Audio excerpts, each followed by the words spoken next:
Alors, bonjour à tous. Bienvenue à cette séance extraordinaire du jeudi 18 avril à 16h à l'édifice Louis-Lepage. Je crois que c'est la deuxième fois qu'on fait une séance extraordinaire depuis l'élection. Alors, je remémore, vous savez qu'une séance extraordinaire, il y a un ordre du jour qui est fermé, donc on ne peut pas ajouter de points à l'ordre du jour.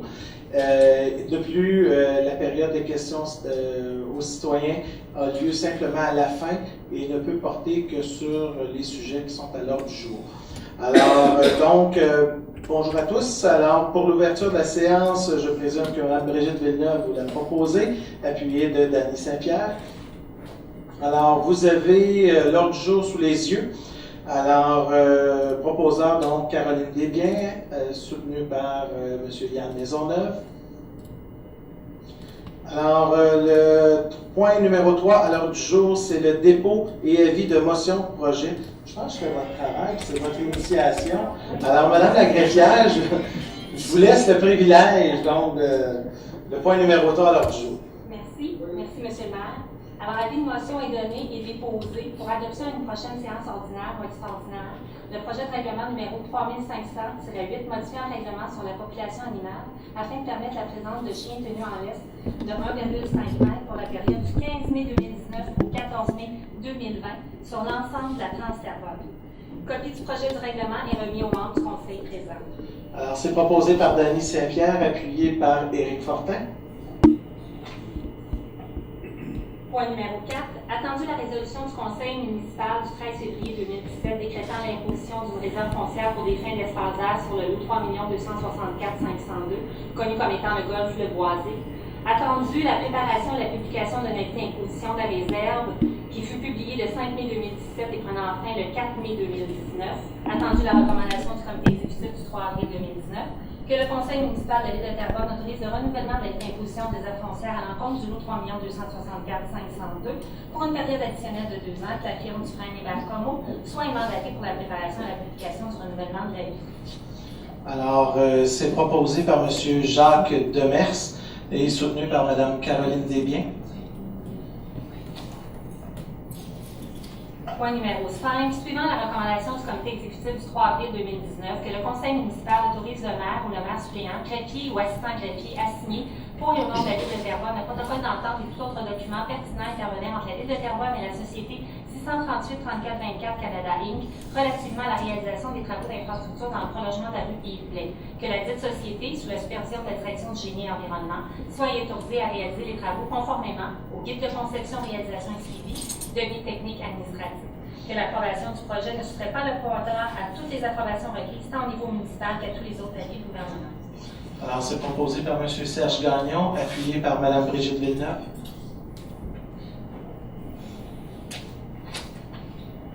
Point 6.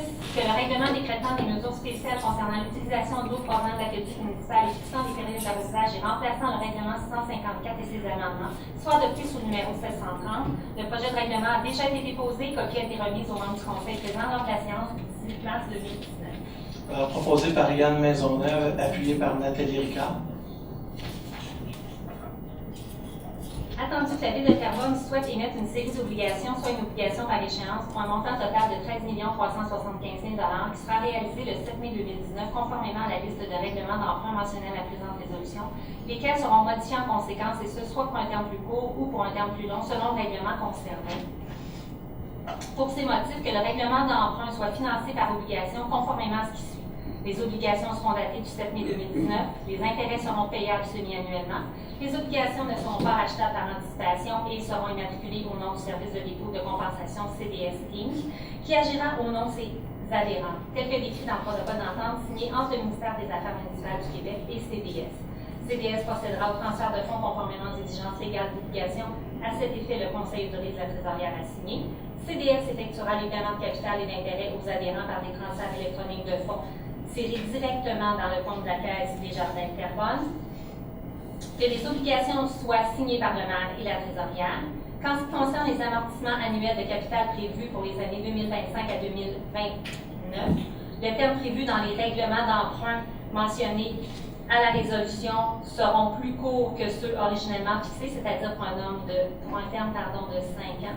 En ce qui concerne les amortissements pour les termes prévus de 2030 et suivants, le terme sera plus court que celui originellement fixé, c'est-à-dire pour un terme de 10 ans, et ce à compter du 7 mai 2019. Que compte tenu de l'emprunt par obligation du 7 mai 2019, le terme originel des règlements d'emprunt numéro 512, 467, 497, 524, 511, 536, 541, 564 soit prolongé d'un jour. Alors, il est proposé par Mme Nathalie Bellavance, appuyé par M. Simon Paquin. Point 8. Attendu que la Ville de Terrebonne a demandé des soumissions publiques pour le remplacement de tourniquets de la Cité du Sport, attendu qu'un avis d'appel d'offres a été publié conformément à la loi, attendu que 3 soumissions ont été reçues et ouvertes publiquement le 5 mars, attendu que la soumission de la Société des entreprises Constructo Inc. s'est avérée la plus basse conforme, attendu que le nom de l'entrepreneur, les entreprises Constructo Inc. n'apparaît pas à la liste des licences restreintes de la Régie du bâtiment, attendu la recommandation du comité exécutif, que le conseil municipal de la Ville de Terrebonne accepte la soumission de la Société des entreprises Constructo Inc. datée du 5 mars 2019 pour le remplacement des tourniquets de la Cité du Sport, le tout pour un montant de 221 500 par sensu, à être pris à même le fonds de roulement et remboursé sur une période de 5 ans en versement annuel consécutif et égaux. Le certificat de disponibilité de crédit émis par l'assistante trésorière et est joint à la présente résolution. Alors, c'est proposé par Mme Brigitte Villeneuve, appuyé par M. Éric Fortin. Point numéro 9, que la résolution numéro 623-12-2018, adoptée le 10 décembre 2018, fixant le calendrier des séances ordinaires pour l'année 2019, soit modifiée afin de mentionner que la séance ordinaire du 29 avril se tiendra dans la salle Leclerc du Centre Guérin, 6900 rue Guérin dans le secteur de la Plaine, et la séance ordinaire du 8 juillet 2019 se tiendra en plein air au Parc Saint-Sacrement, 1126 rue Gédéon M. Prévost, et en cas de pluie, elle se tiendra à l'endroit habituel, soit ici même. Qu'un avis soit publié à cet effet dans le journal de la revue et sur le site internet de la Ville, sous la rubrique avis légaux, qu'une copie de la présente résolution soit transmise à la MRC Les Moulins. Alors, proposé par M. Robert Morin, appuyé par Mme Nathalie Bellavance. Avant d'aller à la période des questions, je céderai la parole à notre conseiller municipal, M. Jacques Demers. Comme vous le savez, la séance extraordinaire qui a été convoquée aujourd'hui est en grande partie pour le sujet 4 qui est à l'ordre du jour, là, qui est le renouvellement de l'avis d'imposition de la réserve foncière. Considérant qu'il y avait l'annulation de la séance du conseil précédente, il y avait des enjeux de date de respect, donc en début de semaine, qu'il fallait respecter au plan légal, ce qui a amené la convocation extraordinaire d'aujourd'hui. Alors, je céderai la parole à M. Jacques Demers là, à ce sujet. C'était pas pour les tourniquets. Non, Merci, M. le maire. J'aimerais prendre quelques instants pour remercier les membres de l'exécutif pour leur recommandation de reconduire la réserve foncière du site du golfe Le Boisé pour un autre 2 ans. L'idée d'origine de préserver ce site vert demeure intacte. Cet endroit est considéré par les citoyens comme le poumon vert au centre de notre ville et doit être préservé. Je vous rappellerai que le zonage actuel du secteur ne permet pas le développement résidentiel et la ville a l'intention de le maintenir ainsi. J'en profiterai pour rappeler également qu'un plan particulier d'urbanisme, un PPU, devrait débuter au cours des prochains trimestres. Ce PPU permettra aux citoyens de partager leur point de vue sur l'avenir d'un grand territoire dans la ville de Terrebonne, dont celui du site du golfe Le Boisé. Évidemment, comme vous le savez bien, ce dossier est fortement judiciarisé et ceci limite grandement ma capacité à donner plus de détails publiquement, mais je tenais tout de même à souligner cette étape importante de ce dossier qui me tient à cœur. Pour terminer, si vous me le permettez, j'aimerais remercier sincèrement les membres de l'équipe multidisciplinaire qui travaillent activement depuis 18 mois sur le dossier du golfe Le Boisé. Merci. Merci, M. Demers. Alors, donc, nous arrivons au point numéro 10, donc à la période de questions. Alors, s'il y a des gens qui souhaiteraient s'exprimer, je vous invite à vous avancer. Vous connaissez la procédure, 5 minutes au total, incluant la réponse qui vous est donnée, donc 2 questions avec un court préambule.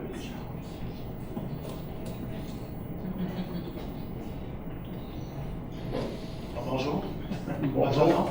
Martin Leclerc, je suis citoyen de Terrebonne. Mon adresse est le 141 de la rue Nabissi, je pense qu'il faut donner notre adresse. Oui. Alors, je suis membre du comité de sauvetage du site du golfe Le Boisé. Je tiens à remercier le conseil pour cette reconduction de la réserve foncière. J'aimerais peut-être, pour le bénéfice des centaines de milliers de personnes qui nous écoutent, peut-être, si c'était possible, de nous tracer un peu un portrait. Vous avez été élu avec le mandat de préserver le caractère vert de ce site-là. et je sais que ça a été judiciarisé pas mal. Il n'y a pas eu beaucoup de mouvements depuis l'adoption de la première réserve. C'est quoi le plan de match pour la suite? Alors, merci d'abord de votre question. Monsieur Demers, souhaitez-vous intervenir, donner quelques détails? Brièvement, sachez dans un premier temps que c'est un dossier pour lequel il y a plusieurs aspects. D'abord, il y a les aspects qui, à l'origine, se retrouvent et qui sont contestés devant la Cour. Vous savez qu'au tout départ, la toute première réserve fait toujours l'objet d'une contestation par le propriétaire qui a été entendu donc dans une première instance, deuxième instance, et donc il pourrait être poursuivi au cours des prochains mois. Donc ça, c'est un premier enjeu. Et l'enjeu aussi qui est contesté au niveau de la réglementation municipale concernant la longueur du gazon, si on peut l'appeler ainsi, là, mais, et donc qui, elle aussi, a fait l'objet, qui a été reporté d'une certaine manière devant la Cour et qui est toujours présente et pour lequel nos procureurs sont devant la Cour et qu'on espère, bien entendu, là, avoir gain de cause très bientôt.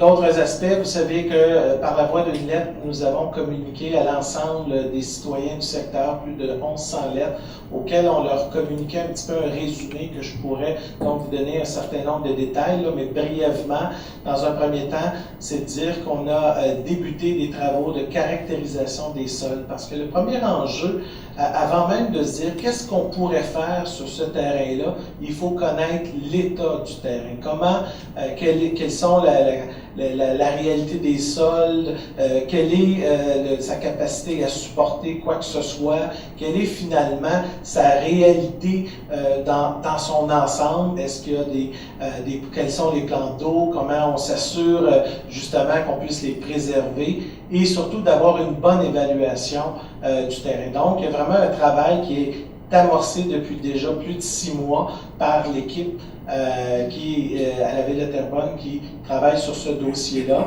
Et nous espérons, dans les prochaines semaines, débuter ce qu'on appelle la partie des travaux au niveau des sols, parce que vous savez, dans les derniers mois, à cause de l'hiver, on pouvait difficilement faire ces inspections-là par les professionnels, mais je sais qu'il y a déjà des travaux qui ont été faits au niveau des enjeux de circulation dans le secteur, qui est un enjeu aussi qu'on doit faire l'évaluation. Alors, tous ces éléments-là vont permettre au Conseil d'avoir un rapport global et qui va permettre d'avoir une estimation de ce terrain-là. Quels sont les coûts? Donc, par la suite, les membres du Conseil pourront dire quelles sont les options qui sont devant nous. Est-ce que l'option d'expropriation en est une? Si oui, à quel coût et de quelle manière ça va se passer?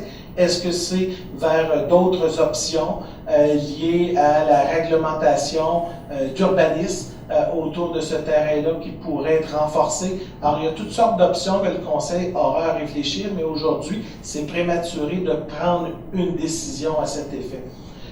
Je terminerai aussi sur l'aspect où il y a une volonté unanime du Conseil à ne changer d'aucune manière l'actuel zonage. Et donc, ça garantit aux citoyens qu'il n'y aura absolument rien qui va se faire d'ici novembre 2021. Et donc, pour les citoyens, je pense que c'est important de le souligner, c'est de regarder les options qui vont suivre. Le dernier élément que M. Demers a fait référence, c'est le programme particulier d'urbanisme pour le centre-ville de Terrebonne, qui inclut notamment ce secteur-là. Et les citoyens seront appelés au cours des prochains trimestres à venir s'exprimer sur la partie, quel est le devenir que l'on veut dans ce secteur-là. Et je pense que les citoyens, comme ils l'ont exprimé à l'élection municipale, vont clairement confirmer leur intérêt à garder ce poumon vert au cœur de la ville de Terrebonne.